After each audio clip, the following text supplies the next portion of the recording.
संयममय जीवन हो, संयममय जीवन हो।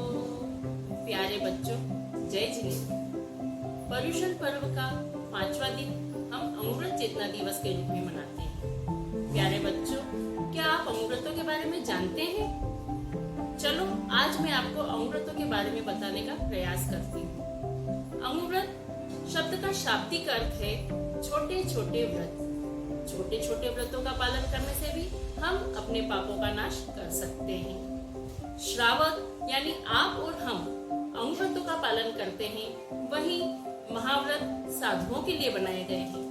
भगवान महावीर ने हमें 5 अमृत बताए हैं: अहिंसा, सत्य, अस्तेय, ब्रह्मचर्य और अपरिग्रह। आचार्य श्री तुलसी ने भी मार्च 1949 में सरदार शहर से अमृत आंदोलन की शुरुआत की थी।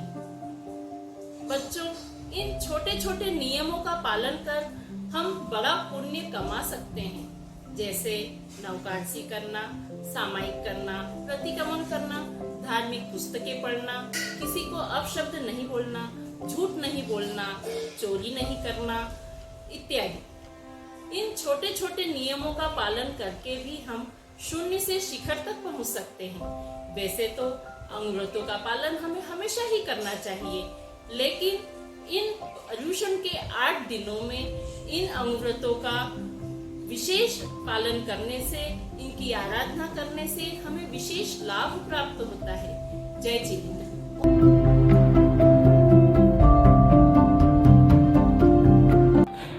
जय जिनेन्द्र बच्चों।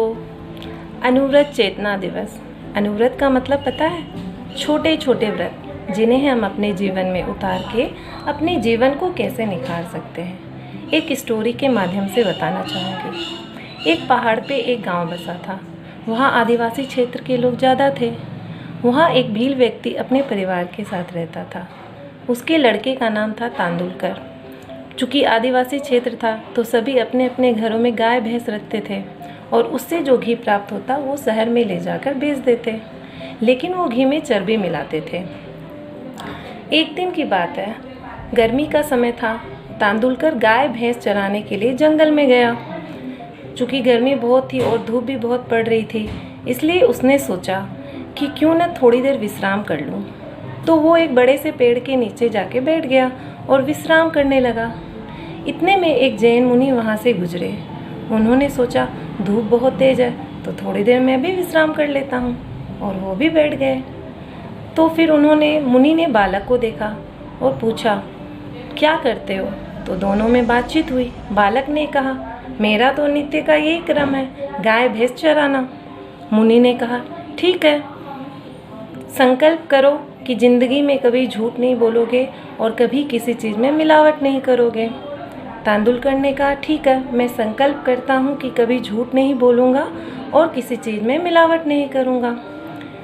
इतना कहकर बालक अपने घर की ओर चल पड़ा और मुनि अपने राह पे चल पड़े। बालक घर आया, खाना खाकर सो गया। सुबह 4-5 बजे उसकी बहन विलोना करने के लिए उठी और मक्खन निकालने लगी। तो तांदुलकर की माँ ने कहा, सुनो, तांदुलकर के लिए मक्खन निकाल देना और फिर बाकी बचे मक्खन में चर्बी मिला देना। ये बात तांदुलकर ने सुन ली। वो सुबह उठा और फिर उसकी माँ ने कहा, लो तांदुलकर, रोटी मक्खन खा लो। तांदुलकर ने कहा, नहीं माँ, मैं नहीं खा सकता। माँ ने पूछा, क्या हुआ, क्यों नहीं खा सकते? तो तांदुलकर ने कहा, माँ, मैंने संकल्प किया है कि मैं जिस घर में मिलावट होती है उस घर का अन्न जल भी नहीं लूँगा। माँ ने कहा, क्या कह रहे हो बेटा, अगर हम मिलावट नहीं करेंगे तो हमारा घी कौन लेगा? तांदुलकर ने कहा, नहीं माँ, मैंने संकल्प लिया है और अब हम मिलावट नहीं करेंगे। माँ ने कहा, ठीक है बेटा, लेकिन अगर हम मिलावट नहीं करेंगे तो इतना महंगा घी कौन लेगा? बेटे ने कहा, नहीं माँ, हम घी में मिलावट नहीं करेंगे। माँ ने कहा, ठीक है। चूँकि हुआ यूँ कि अब घी में मिलावट नहीं हुई तो किसी ने घी नहीं लिया। इधर क्या होता है कि इस इलाके का राजा बीमार हो गया।